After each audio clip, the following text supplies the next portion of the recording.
Hello students, in today's class we are going to learn 5th standard Hindi lesson number 15 that is ज्ञानी मतलब knowledgeable person.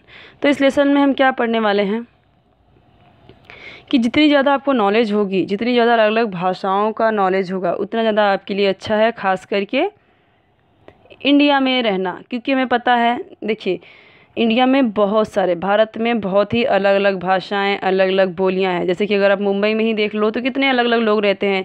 Gujarati रहते हैं तो उनकी मदर टंग क्या होती है, वो गुजराती में बात करते हैं। मराठी हैं तो मराठी में बात करते हैं, ठीक है। यूपी वाले हैं तो वो यूपी वाली लैंग्वेज बोलेंगे, बिहार से हैं तो बिहारी लैंग्वेज बोलेंगे, पंजाब के लोग रहते हैं तो वो पंजाबी बोलते हैं, और अगर वो सिंधी हैं तो वो सिंधी लैंग्वेज बोलेंगे, ठीक है।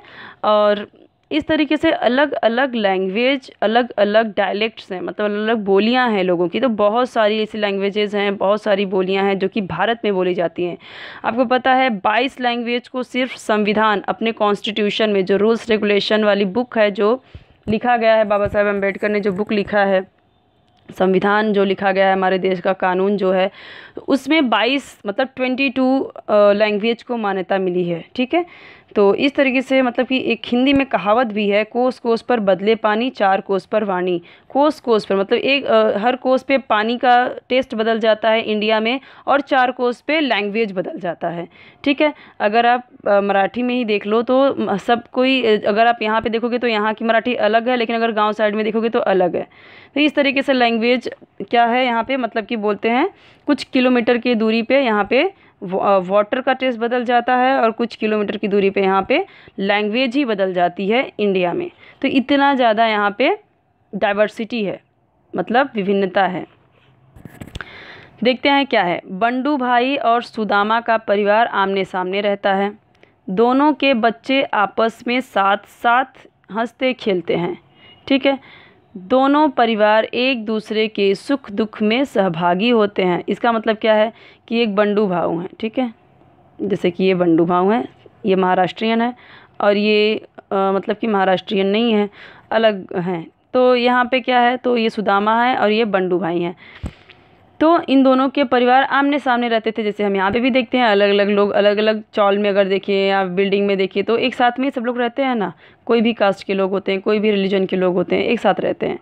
तो इन दोनों के बच्चे भी, दोनों के बच्चे आपस में साथ साथ हंसते खेलते हैं, और दोनों परिवार एक दूसरे के सुख में सहभागी होते हैं। मतलब कोई भी प्रॉब्लम होती है तो एक दूसरे की हेल्प करते हैं। दोनों की मातृभाषा भिन्न है, लेकिन प्रॉब्लम क्या है, दोनों की कोई प्रॉब्लम नहीं है, ठीक है। लेकिन यहाँ पे थोड़ा बातचीत करने में इनको प्रॉब्लम आती है। क्यों आती है वो देखेंगे। दोनों की मातृभाषा मतलब जो मदर टंग है वो क्या है, भिन्न है, डिफरेंट है। भिन्न का मतलब क्या, डिफरेंट। मातृभाषा का मतलब मदर टंग, जो उनकी लैंग्वेज है वो क्या है, अलग है। इसके चलते एक ही शब्द के दोनों भाषाओं में अलग अलग अर्थ होने के कारण कई बार इनके बीच मनोरंजक स्थिति बन जाती है।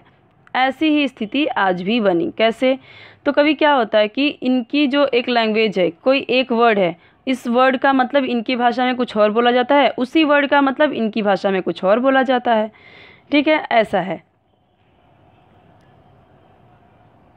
और इसी की वजह से क्या होता है, कभी कभी जब ये दोनों बात करते हैं तो क्या बहुत ही मनोरंजक, मतलब एक जोक जैसा लगने लगता है। क्योंकि ये बोलते कुछ हैं और ये समझते कुछ हैं, ये कुछ बोलते हैं तो ये कुछ समझते हैं, कुछ अलग ही। तो वैसे ही हम देखते हैं क्या है, मतलब यहाँ पे ये दिखाया गया है कि अगर आप इंडिया में रह रहे हो तो जितना ज़्यादा आपको लैंग्वेज है उतना ज़्यादा अच्छा है। इंडिया में क्यों, हम इंग्लिश भी सीख रहे हैं, बहुत सारे लोग फ्रेंच भी सीखते हैं, जर्मन भी सीखते हैं, अरबी भी सीखते हैं। क्यों, तो जितनी ज़्यादा लैंग्वेज आपको पता रहेगी उतनी ज़्यादा अच्छी रहेगी, अच्छा रहेगा। जैसे कि एक राहुल सांकृत्यायन थे, उन्हें 36 लैंग्वेज आती थी। इंडिया के थे वो, बहुत ही मतलब भारत भ्रमण करते रहते थे यहाँ से वहाँ। तो उनको 36 लैंग्वेज आती थी, सिर्फ घूम घूम के उन्होंने 36 लैंग्वेज उन्होंने सीख ली थी। ओके, तो जितना ज़्यादा लैंग्वेज आपको आएगा उतने ज़्यादा अच्छा है। और हर लैंग्वेज अच्छी है। इंडिया का हर रिलीजन, हर कास्ट, हर लैंग्वेज, हर बोली, हर डायलेक्ट, सब कुछ मतलब यूनिक है, अच्छा है। ये देखने के लिए, ये घूमने के लिए भारत कहाँ कहाँ से फॉरेनर्स आते हैं, ठीक है। अब बंडू भाई यहाँ पे क्या बात कर रहे हैं, बंडू भाऊ जो हैं ये यहाँ पे क्या बात कर रहे हैं देखते हैं। मना करने के बाद भी बच्चे बरसात में भीग रहे हैं, अंदर बुलाकर उन्हें शिक्षा दो। ये क्या बोलते हैं यहाँ पे, मना करने के बाद भी, इतना मना किया फिर भी बच्चे बारिश में भीग रहे हैं, अंदर बुलाकर उन्हें शिक्षा दो। अब शिक्षा का मतलब इनकी लैंग्वेज में क्या हुआ, तो इनकी लैंग्वेज में ये हुआ कि शिक्षा का मतलब दंड दो, पनिशमेंट दो। लेकिन सुदामा क्या बोलते हैं, अरे बंडू भाऊ मैं क्यों शिक्षा दूँ, शिक्षा तो उन्हें विद्यालय में मिल जाती है। तो उन्होंने क्या बोला कि अब इनके लैंग्वेज में शिक्षा क्या है, इनकी लैंग्वेज में शिक्षा का मतलब एजुकेशन, ठीक है। तो हिंदी में क्या बोलते हैं शिक्षा को, एजुकेशन को शिक्षा, तो ये हिंदी बोलने वाले थे सुदामा। जो ये सुदामा है ये क्या हिंदी बोलने वाले हैं, और ये क्या हैं, ये मराठी बोलने वाले हैं। तो बोलते हैं अरे बंडू भाई मैं क्यों शिक्षा दूँ, शिक्षा तो उन्हें विद्यालय में मिल जाती है। विद्यालय का मतलब क्या है यहाँ पे, स्कूल में उन्हें शिक्षा, स्कूल में तो उन्हें एजुकेशन मिल ही रहा है, शिक्षा मिल ही रही, तो मैं क्यों दूँ। बंडू भाऊ तो क्या बच्चे ऐसे ही भीगते रहेंगे, तो बोलते हैं तो क्या बच्चे ऐसे ही भीगते रहेंगे, मतलब बोलते हैं ना कि अरे बंडू भाऊ मैं क्यों शिक्षा दूँ, वो बोलते हैं मैं क्यों दूँ। इनका कहने का तो मतलब था दंड दो, पनिशमेंट दो उन्हें, तो बोलते हैं मैं क्यों दूँ शिक्षा। और ये शिक्षा बात कर रहे हैं एजुकेशन के लिए, ये बोल रहे हैं पनिशमेंट के लिए। तो ये बोल रहे हैं तो फिर आप दंड नहीं दोगे तो क्या बच्चे ऐसे ही भीगते रहेंगे, तो बंडू भाऊ क्या बोलते हैं, तो क्या बच्चे ऐसे ही भीगते रहेंगे। सुदामा बच्चे तो बंदर होते हैं इसलिए खेलते ही रहेंगे। इनके कहने का क्या मतलब होता है, सुदामा के कहने का मतलब क्या होता है, बंदर का मतलब मंकी की तरह यहाँ से वहाँ उछल कूद करना, खेलते रहना यहाँ से वहाँ, ये बच्चों की आदत होती है। तो ये इनका कहने का मतलब ये क्या करते हैं, एग्जाम्पल देते हैं बंदर का कि ये तो बंदर की तरह होते हैं, खेलते ही रहेंगे। तब यहाँ पे बंडू भाऊ बंदर का मतलब क्या समझते हैं, लेकिन जब आसपास कहीं समुद्र नहीं है तो बच्चे बंदर पर कैसे जाएंगे। बंदर पर मतलब बंदरगाह, जो पोर्ट होता है जहाँ पे समुद्र के बाजू में क्या होता है, बंदरगाह होता है ना, पोर्ट। तो ये सोचते हैं कि समुद्र के पास तो बंदरगाह होता है, बंदर होता है। तो ये बोलते हैं लेकिन जब आसपास कहीं समुद्र ही नहीं है, सी नहीं है, ओशन नहीं है, तो ये बच्चे बंदर पर कैसे जाएंगे। सुदामा अच्छा ज़रा बैठो, मैं भीगा हुआ ऊन का स्वेटर सुखाने के लिए फैला आता हूँ। अब यहाँ पे ऊन ये किसे बोल रहे हैं, तो ये वुल को बोल रहे हैं, जो कि ऊन होता है जिससे स्वेटर बना जाता है। तो ये बोलते हैं भीगा हुआ ऊन है, मैं इसे सुखा देता हूँ। तो ये बोलते हैं तुम ऊन के स्वेटर को ऊन में कैसे सुखा सकते हो, ये बोलते हैं तुम ऊन के स्वेटर को ऊन में कैसे सुखा सकते हो। अब इनके बोलने का मतलब है, सुदामा के बोलने का मतलब क्या है, ऊन का स्वेटर, वुल का स्वेटर। तो ये बोलते हैं तुम ऊन के स्वेटर को ऊन में कैसे सुखा सकते हो। ऊन का यहाँ पे इनका क्या कहने का मतलब है, ऊन का मतलब यहाँ का इनके कहने का मतलब होती है धूप। इनका कहने का मतलब क्या होता है ऊन का, तो ऊन, देखो इनका क्या कहना है, ऊन का मतलब ये स्वेटर जो ऊन से बना हुआ है, और एक का कहना हुआ है धूप। तो ये बोलते हैं ऊन का बना हुआ तुम धूप में, मतलब धूप का ही बना हुआ तुम धूप में कैसे सुखा सकते हो। और इनका तो बोलने का मतलब ये था कि मैं भीग गया है ऊन का स्वेटर, मतलब धोया हुआ है, मैं इसे धूप में सुखा देता हूँ, फैलाने के लिए रख देता हूँ।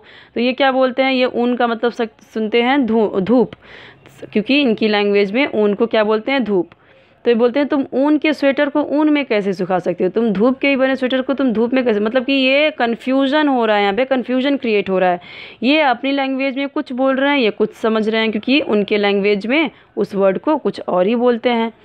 सो बंडू भाई बोलते हैं अरे सुदामा, नहीं यहाँ पे सुदामा क्या बोलते हैं, सुदामा बोलते हैं अच्छा यह सब छोड़ो, बेटी को खत भेजा कि नहीं।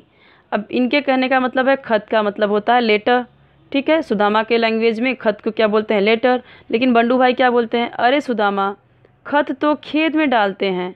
अब ये खत का मतलब क्या समझ रहे हैं बंडू भाई, ये समझ रहे हैं खत का मतलब खाद, फर्टिलाइज़र, जो खेत में पड़ता है ताकि अच्छे से क्रॉप ग्रो हो। तो ये खत का मतलब क्या समझ रहे हैं, खाद। तो बोलते हैं ये तो खेत में डालते हैं, मतलब खेती, जब खेत करते हैं ना, फार्मिंग करते हैं, तो उसको बोलते हैं फील्ड, मतलब खेत में डालना। तो ये बोलते हैं खाद तो खेत में डालते हैं, इनका खत का मतलब खाद है, खाद फर्टिलाइज़र, वो तो खेत में डालते हैं, बेटी को क्यों भेजे, ऐसा वो बोलते हैं। यदि वे दोनों हिंदी और मराठी भाषाएं समझते तो शायद यह स्थिति नहीं बनती। इसलिए कहते हैं कि जो जितनी अधिक भाषाएं सीखता है उसका ज्ञान उतना ही बढ़ता है। तो लेसन का नाम ही क्या है, ज्ञान।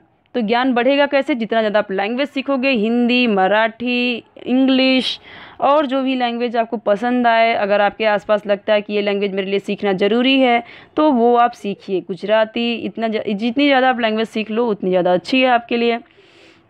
ठीक है। यूपी की लैंग्वेज, एमपी की लैंग्वेज, हरियाणवी, पंजाबी, जितनी ज़्यादा लैंग्वेज आप सीख लो उतना ज़्यादा आपके लिए अच्छा है। ठीक है, उतना ज़्यादा आपका नॉलेज बढ़ेगा, ज्ञान बढ़ेगा। ठीक है, तो यहाँ पे ये बोल कुछ रहे थे और वो कह कुछ रहे थे। तो देखो यहाँ पे हिंदी का अर्थ क्या है, पढ़ो समझो और लिखो। हिंदी अर्थ समुच्चारित शब्द, जो उन्होंने एक ही चीज़ को, देखो शिक्षा को क्या बोलते हैं हिंदी में, पढ़ाई, और मराठी में क्या बोलते हैं, दंड। यहाँ पे क्या, बंदर को क्या बोलते हैं हिंदी में, वानर, मंकी, और मराठी में क्या बोलते हैं, बंदरगाह, यहाँ पे जो समुद्र के किनारे होता है, पोर्ट। और यहाँ पे देखो ऊन को क्या बोलते हैं हिंदी में, ऊन, और धूप को क्या बोलते हैं यहाँ पे, ऊन को क्या बोलते हैं यहाँ पे, धूप। मराठी में ऊन को क्या बोलते हैं, धूप। ठीक है, अब देखिए यहाँ पे खत की बात करते हैं। खत में हिंदी में अगर बोलें तो पत्र, लेकिन मराठी में बोले तो खत को खाद, जो कि क्रॉप्स में डालते हैं। और क्या है यहाँ पे, जैसे देखिए घास, घास हिंदी में तो इसको घास ही बोलेंगे, लेकिन यहाँ पे मराठी में क्या बोलेंगे, ग्रास, निवाला। ठीक है, निवाला। अब देखिए जाड़ा, हिंदी में क्या बोलते हैं, अरे बहुत जाड़ा पड़ रहा है, ठंडी पड़ रही है, तो यहाँ पे हिंदी में क्या बोलेंगे इसको, ठंडी। और मराठी में क्या बोलते हैं, मोटे को जाड़ा बोलते हैं, मतलब बहुत जाड़ा है तो बोलते हैं बहुत मोटा है मराठी में।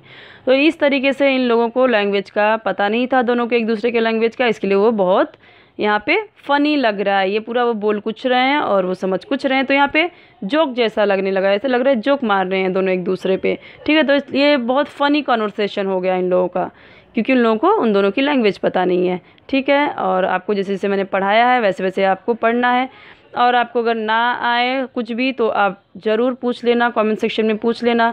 ठीक है, और यहाँ पे कोई भी डाउट हो तो आप पूछ लेना। और यहाँ पे देखिए क्या है, 16 लेसन हम पढ़ेंगे नेक्स्ट वीडियो में। ओके।